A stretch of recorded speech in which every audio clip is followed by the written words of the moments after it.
So big hearty hello and welcome from Nicholas D. Costello at the Australian Breathwork College.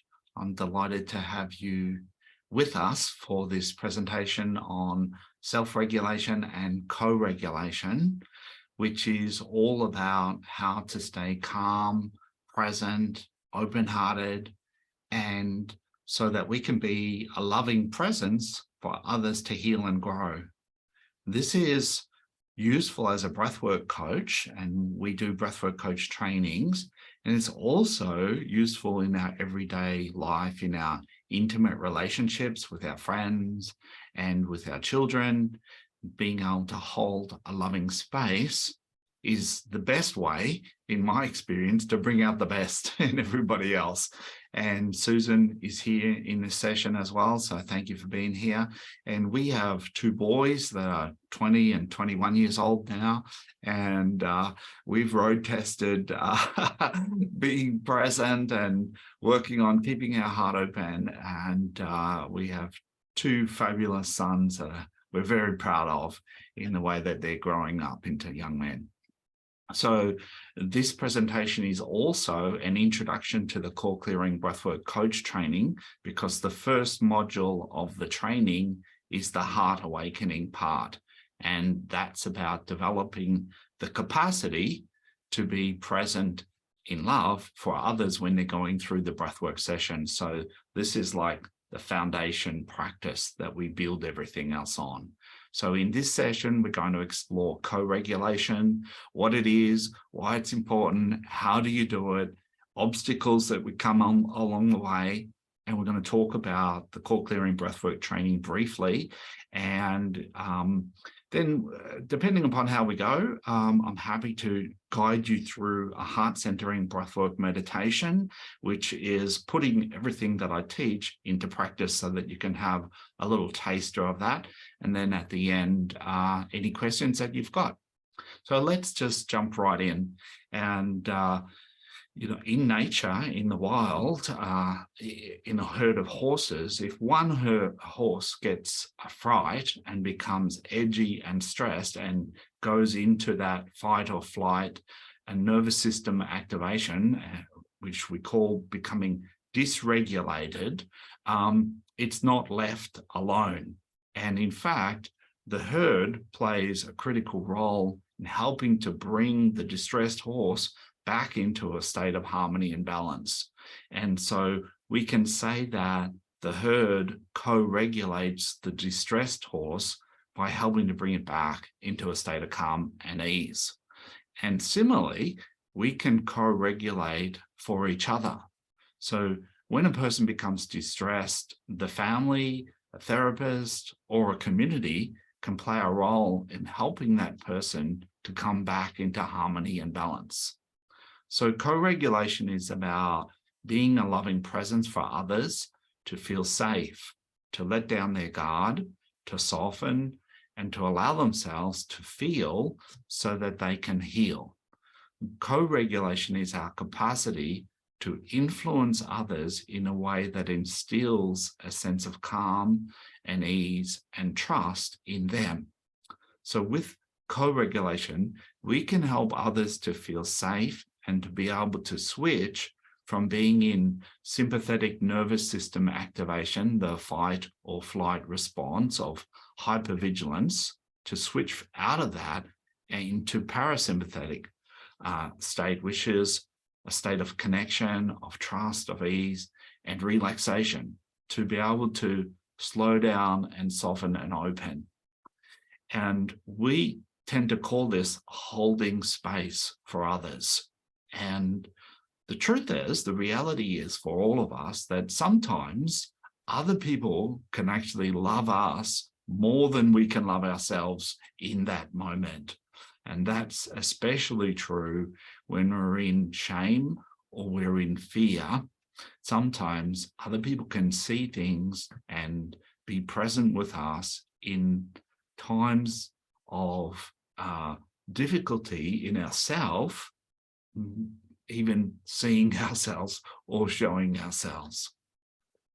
So I've had sessions in group breathwork sessions where people have gone into agitation, got anxious, got nervous, started to kind of panic inside. And I've come along next to them and I've sat down and I've just centered myself and self-regulated, learned how to calm myself. I'm going to talk about how to do this later in the session.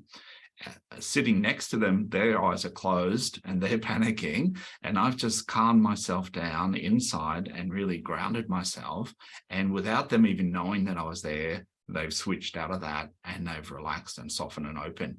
And to see that it almost looks like a miracle, but the fact is that our energy is actually affecting the people around us at a subconscious level. So co-regulation is important because a major aspect of trauma is feeling alone in it. So most fear is related to a sense of being alone. And co-regulation helps others to feel not so alone, and this helps them to relax. So there are times when we just don't have the resources in ourselves that we need to allow ourselves to heal. So the loving presence of others can help us to feel safe enough in ourselves to be present, and it's in that presence that we heal and grow. So how do we co-regulate? The quality of presence is what most matters in co-regulation. And if you think about it, I reckon it was probably Christ's presence more than anything that he said that had the biggest impact on the people around him. And so as healers, as mums, dads, parents, partners, friends, the best thing that we can learn to do is to cultivate a sense of presence in ourselves, open-hearted presence, to have a positive impact on the people in our life. And the reality is that the quality of our presence affects the healing process. So we can entrain others to synchronize with our own emotional state. Now, there was a study done some years ago. Some scientists were studying the parts of the brain that monkeys use when they're eating food. They stopped the experiments for lunch, and the monkeys still had the machines attached to their head that was monitoring their brainwave functions. While they were eating lunch, one of the scientists looked over at the machine and noticed that the parts of the brain the monkey associated with eating were being activated by the monkey that wasn't eating, but that was watching the scientists eating. So the monkey went into entrainment with the scientists. So whether we're aware of it or not, the energetic state that we're in is influencing the people around us. And when we all know this from when we're stressed or anxious in ourselves, we tend to induce stress and anxiety in others around us. And similarly, when we're relaxed and peaceful in ourselves, we tend to induce relaxation and peace in others. So one of the ways that we say this is trauma is toxic because it tends to be passed on, and so is love, right? So it's very easy to go into entrainment with other people's emotional state, whether it's fear, anger, pain. And to be a positive influence on others, we need to be able to remain in a positive state in ourselves, relaxed and open, even in the presence of others suffering. So the way to understand this is that our emotions are actually a vibration. Different emotions have a different quality of vibration. Sadness tends to vibrate pretty slow. Fear tends to vibrate very fast. And so when we're feeling an emotion, we have a kind of an energy field around us that's pulsing like that. And so when other people are present in our space, they also have an energy field, And when we go into entrainment with others, we actually are picking up on their vibration and starting to vibrate in the same way. And so that emotional state gets transferred to the people around. And that's not necessarily a bad thing, because that's what empathy is. Empathy is a capacity to feel with somebody else. It's just that we want to be the master of that process, not the victim of it. And so I'm going to talk a bit about how to hold that space that we want to experience and be a positive influence on others, rather than letting other people's state throw us all over the place. So the question is, who's entraining who in a relationship? Does the stressed, anxious person upset the calm, loving person? Or does the calm, loving person entrain the stressed, anxious person? So obviously, we want to aim at being the calming influence on others, and we do this by self-regulating. So in order to be able to co-regulate others, we need to be able to self-regulate first. So before we can be here with others, we need to be here with ourselves. You can't be more present with anyone else than you are in yourself. And so there's 3 steps to developing self-regulation so that we can then co-regulate for others. The first step is to raise self-awareness. So you don't have any control over your inner state if you're oblivious to what's going on inside. And so the first step in learning self-regulation is to raise your self-awareness. And the self-awareness is your capacity to recognize what you're feeling, why you're feeling it, and what best to do about it. Heart-centered breathwork brings us into relationship with our body, our emotions, and our heart intelligence, and it enables us to be more in touch with what's actually happening inside. And so does meditation, so does going for a walk, so does being present, often in nature. Just turning inwards and starting to tune in inside raises that self-awareness. That's the first step in being able to self-regulate. The second step is to be a cultivating presence, right? So the quality of a presence, remember, affects the quality of the relationship. So people don't remember what you said 2 years ago, but they will remember how you made them feel. The quality of your presence is what people feel, and that's what influences them the most. So when it comes to emotional healing, it's the quality of our presence that determines the ease and the rate of healing. So presence is about how much you're living in the present moment, how in touch you are with your body, and how open-hearted you are, your capacity to flow the emotions through your body. And the quality of your presence, as it increases as you heal, the quality of your presence increases as you heal your own unresolved trauma. Because in order to cope with trauma, what we do is we shut down on our emotional capacity and we disconnect. That makes us less present, more absent, and less kind of juice in the present moment. So when we do healing work, particularly with breath work, it helps us to release blocked emotional energy from our body, and it allows that emotion to flow freely and smoothly through us. And the result is that we feel more present, energized, alive, enthusiastic, and other people feel this when they're in your presence. Okay. The third step then in raising self-regulation is to connect more clearly with your own intuitive heart intelligence. Science is now demonstrating that our heart is actually intelligent. It processes information and actually informs the brain. Studies show that twice as much information goes from our heart to our brain as from our brain to our heart. So it seems like, and this is in congruence with ancient wisdom, is that the heart is the center of intelligence. And around here, we work with being guided and living our life from our heart and using our mind as the logistics team. It's going to work out how to put into action what we need to make happen when we're living from our heart.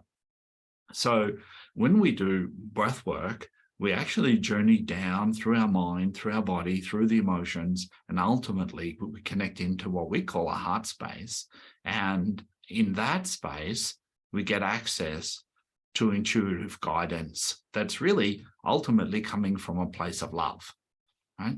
So the practical kinds of things that we need to do to be able to self-regulate helps us to manage our own internal state. And they include creating emotional wholeness. And so in order for us to be able to be a positive presence in other people's lives, we need to heal our own emotional wounds so that we can stay present with others without our own trauma getting triggered, right? So without going into reaction. And the more clear we are from having resolved the trauma that we've been through in ourselves, the more clear our presence is with others, and the more able we are to stay with them through, through suffering, ultimately, through turmoil. So what we do is we use breath work to help us to stay present and connected in our heart. And this is when we are actually with somebody that we want to co-regulate with, we're operating on the inside to manage our own emotional state by staying present with the breath. And what happens when we do that is we allow the emotion that's getting activated in the present moment to flow through us smoothly so that we don't have to contract, so that we can stay open, so that we can be present in intensity. The next practice that we use is mindfulness. In self-regulating, we stay in the present moment. We stay curious and non-judgmental, accepting. So when if it's your kids, your partner, somebody at work, somebody in a session, what we want to do is stay in the present moment so that we can actually be here, and we stay out of judgment, because judgment starts to create barriers. As soon as we judge somebody, we break the flow of love between us and them. And so what we want to do is just stay in a place of curiosity. And really, I've been a full-time breathworker for 30 years now, and I'm constantly fascinated by how people work. And this little silent side project is studying the human dimension. And I'm always curious to find how people put things together and how people, respond to the same challenge differently. So mindfulness is an important element in regulating ourselves. The next practice that we use to self-regulate, this is to manage our inner state when we're present with someone else, is a practice that in the East it's called Tonglen. And it's what we call conscious suffering. It's learning how to stay relaxed and open in increasing levels of intensity, even when it hurts.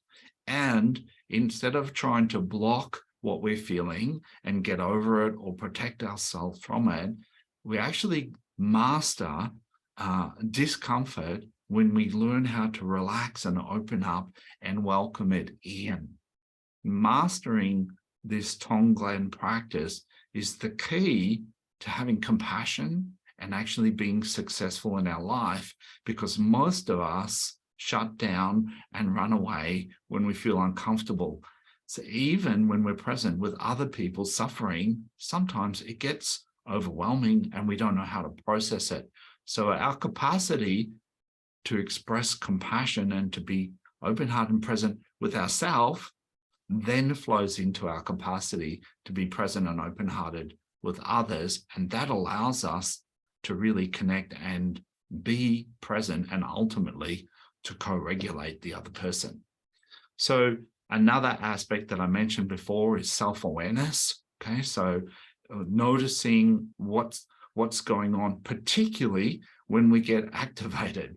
If somebody is sharing a wound or going through a challenge, even our kids, that we've been through ourselves, it's very easy to get triggered by that.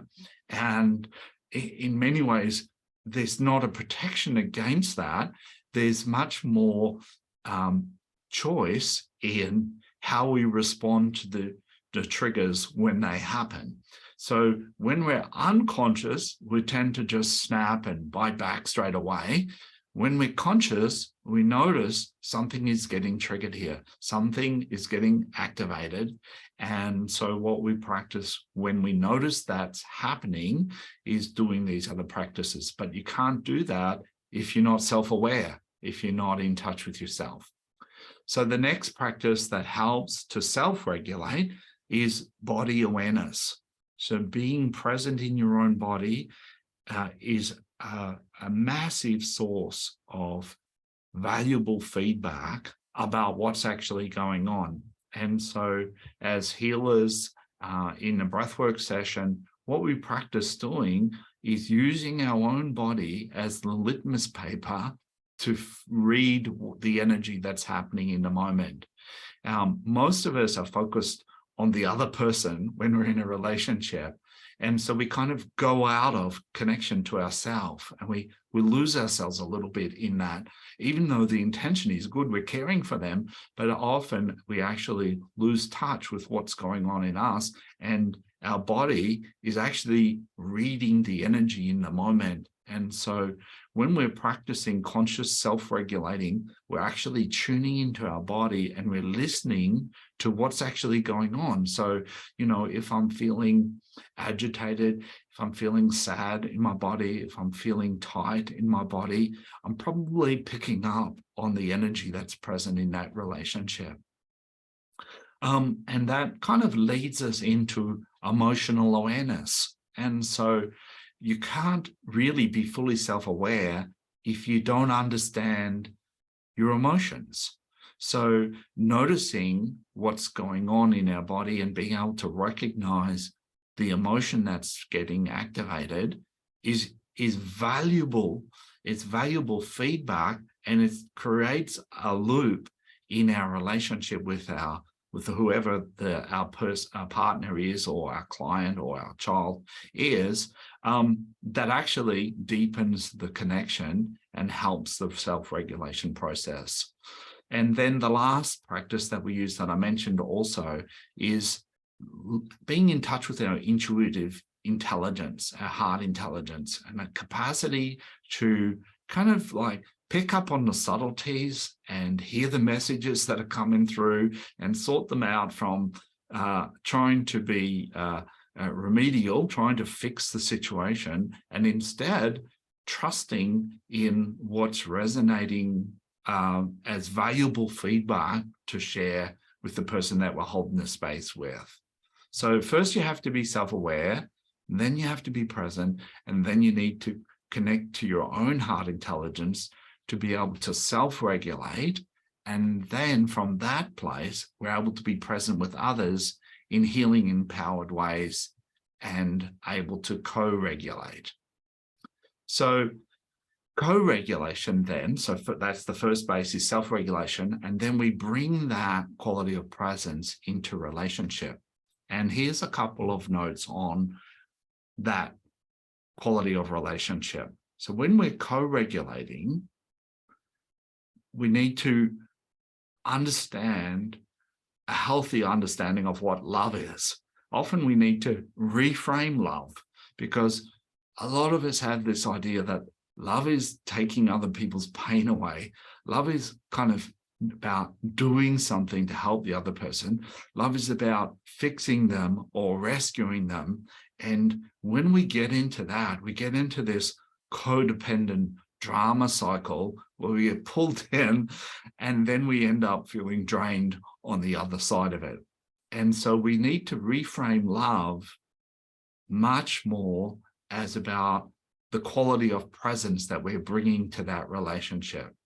And so what we practice doing from this open-hearted, loving space in ourself, when we come into relationship to co-regulate, is we come in with non-reactivity.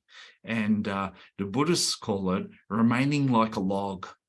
And so we're kind of like there, we're just listening, we're feeling, we're in relationship, we're connecting, and we're being there without doing anything. And that's where the trick is. That's the tricky part, because most of us, we want to help, we want to do something, and so easy to jump in there and try and fix the other person, which then ends up either them becoming codependent or them feeling like there's something wrong with them, instead of just being present with them as they go through the experience. So the key in being non-reactive and remaining like a log is to be still and present with an open heart, using the skills that I mentioned before when we're doing our own self-regulation in the process. So the next piece in co-regulating that I want to talk about is what's often called unconditional positive regard. And what that means, whether you're in a therapeutic relationship or whether it's with your kids or with your partner or your friends that are having a hard time, maybe even giving you a hard time, is to see with eyes of love.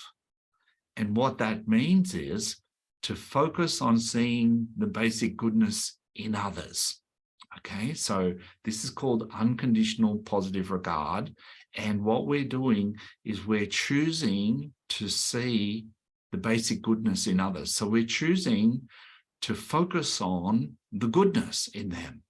And there's a principle that underpins this unconditional positive regard, and that is that we're all doing the best we can in each moment with the knowledge and skills that we've got available to us. That's a fact for all of us. We can't do any better than what we're doing. We're kind of programmed or hardwired all the time to be doing the best we can, even when we're in the middle of our biggest mistake, right? And so that's true for us, and it's true for everybody else. Even when somebody is being aggressive or hurtful or shutting off or nasty, in that moment, that's the best they can do, right? And so when we look at somebody who's like that in what we'd call a contracted state of being, we kind of like, if we look with unconditional positive regard, we can see this is a person that's in pain. This is a person that's hurting, right? And we choose to focus on their goodness, and we understand that what we focus on actually expands. It expands in our awareness, and it actually expands in the person that we're holding this space. And so this is especially important for parents and leaders, because what we need to do as leaders, and parents are leaders, is focus on the strengths and the qualities that we want to build on, that we want to expand on. And it's kind of close to believing in the other person and backing them, right? And so we do this when we're co-regulating, is we constantly choosing to see with eyes of love. The third step in co-regulating then is to practice what we call emotional validation. And that's about really seeing to the depth of feeling the other person, acknowledging where they're at, what they're feeling, what they're sharing, and then honoring it, honoring their emotional state. And what happens when we validate other people's emotional state is it helps that healing cycle to complete itself, right? So we tend to validate by active listening, by being understanding, and by sharing empathetic feedback, which means emotionally based feedback. I'm going to talk more about that in a second. Then the fourth part of co-regulating is being what's now commonly called being trauma-informed. And I think there's two major aspects of being trauma-informed. And trauma-informed means understanding the effect that trauma has on us. And I think, it's not news, but it's strangely enough, it doesn't seem to be talked about. We're all being traumatized, right? So we're all, post-traumatic stress at some level. We've all been through hardship, and it affects us, and it affects us in the long term. And so when we're holding space for other people, we need to be aware of how trauma affects people. And the major effect that it has, it creates anxiety, and that anxiety can easily become overwhelming. And so in trauma healing circles, we talk about the need to practice what's called titration. So titration means, but in essence, it means going slowly and gently. And so if I'm talking here to the breathwork practitioners, we need to be aware that people who have gone through significant trauma, particularly recently, can easily become overwhelmed by that trauma or the anxiety of that trauma. And so there's a great need to go slowly and gently. And after facilitating breathwork for 30 years, I find that there's great power in going gently and slowly, because it allows people to relax and soften and continue to open more deeply, and we bypass creating resistance. The second major aspect of being trauma-informed is understanding that trauma disempowers people, right? So people who have gone through trauma often lose their voice. They don't have the ability to speak up for themselves. They have trouble voicing what's going on inside. They lose awareness of their rights, right? So people that have been abused subconsciously allow that abuse to perpetuate, often because it's become kind of normalized for them. So people that have gone through trauma often are not aware of their rights to set healthy boundaries, particularly to be able to say no, to claim their space, to be respected, to be treated, honorably and stuff like that. So we need to be aware and help friends, clients, kids too, to be able to reclaim these aspects. And another aspect that's related in here is asking for wants, being okay about expressing needs and asking for wants. So those are the major aspects of co-regulating for others in our life. And some of the common obstacles to co-regulation, a few of them I've touched on. The first obstacle to co-regulating with others, which means holding a loving space for them to feel safe and to be able to relax and open up and allow their own healing process to unfold. The first one is not being present in our own body and being disassociated, being in our head, thinking instead of feeling. These little footnotes to take aware of. The second obstacle to co-regulation is getting triggered ourselves. So we don't need to react to what we feel. We can just witness it and be present. So as I mentioned, it helps us to do our own healing first so that we're not so triggered. The next piece in this is that we want to stay, instead of getting triggered, we want to stay in empathy and not go into sympathy. So empathy is to feel with. And when people are, on their edge, when they're distressed, when they're anxious, when they're angry, when they're sad, very easy for us to become entrained in that. And that's totally okay.